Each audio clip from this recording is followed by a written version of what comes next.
Hi y'all, and welcome back to our channel. If you are new here, my name's Emily and I make recovery videos for severe anxiety, panic disorder, agoraphobia, depersonalization, derealization, and all that super fun stuff. So if you're struggling with that, definitely subscribe to my channel, stay connected, check the links in the description to this video, and you can connect with my Facebook group and download my recovery guide, free recovery guide, things like that.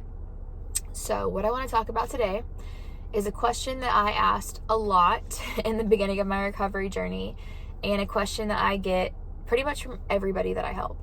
And that is, how do I know when I am ready to take the next step in recovery? And a lot of people want to feel ready to do X, Y, and Z. And I will tell you that you will probably never feel ready.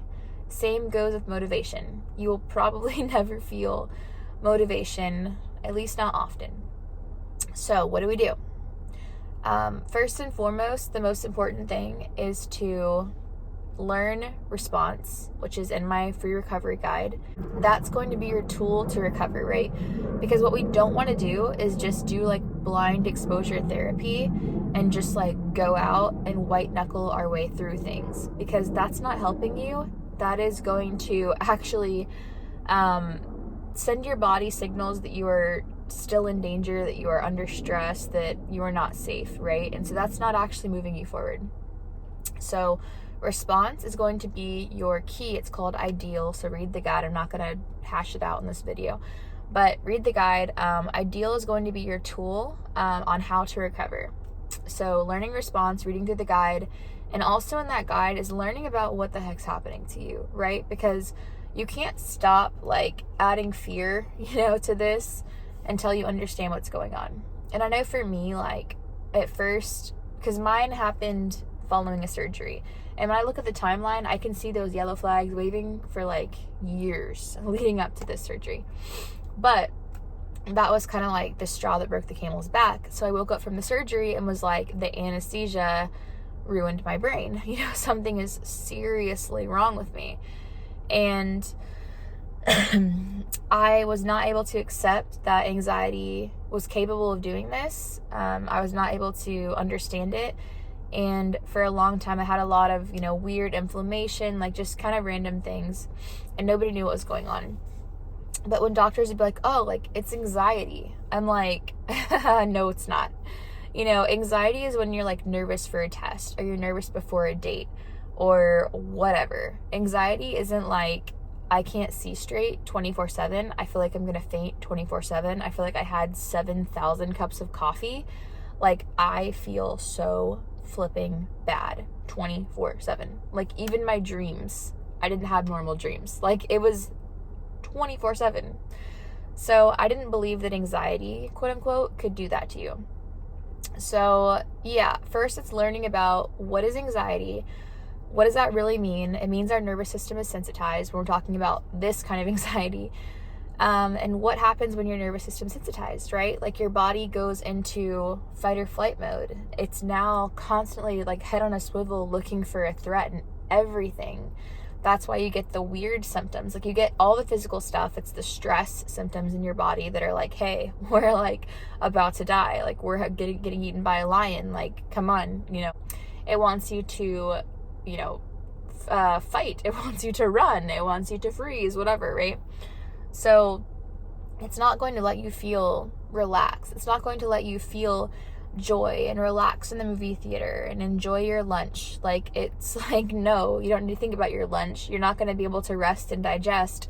You're about to get eaten by this lion. Like you got to go, right? And so understanding why these things are happening is really important.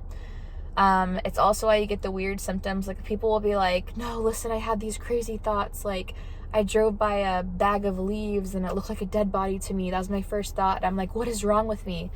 Nothing's wrong with you. Like when you're experiencing this, literally think about it. Like your mind is in survival mode. It's looking for the most negative outcome and option for every single thing that it's surrounded by. So your mind goes to a bag of leaves and it's like dead body, it's like everything. And that's why people get so scared by their thoughts. And it's like, why am I thinking all these things? Like, what is wrong with me? And again, nothing's wrong with you. Your body is just in this mode, you know? So it's actually extremely normal when you're in the situation that you're in. So understanding it's really important.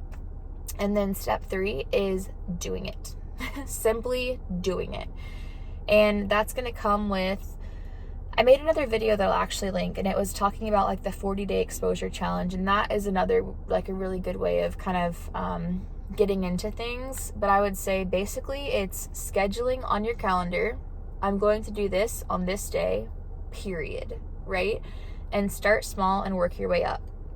And if that morning you've had like the panic attack of all panic attacks, you've got digestive issues, you've got a slew of symptoms, perfect.